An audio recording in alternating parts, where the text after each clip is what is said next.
একটি শহরে সুনীল চাকরি করত। গরমের ছুটি শুরু হওয়া। সুনীল গ্রামের বাড়ি যেতে শুরু করে।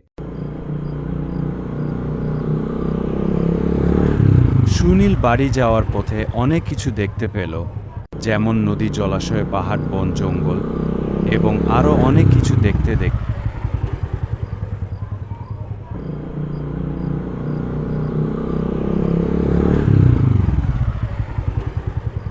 সে প্রায় বাড়ি এসে পৌঁছাল। সুনীল বাড়িতে পৌঁছাল। সে তার মাকে জিজ্ঞাসা করল, বাচ্চারা কোথায়? তার মা বলল, বাচ্চারা জঙ্গলে ঘুরতে গেছে।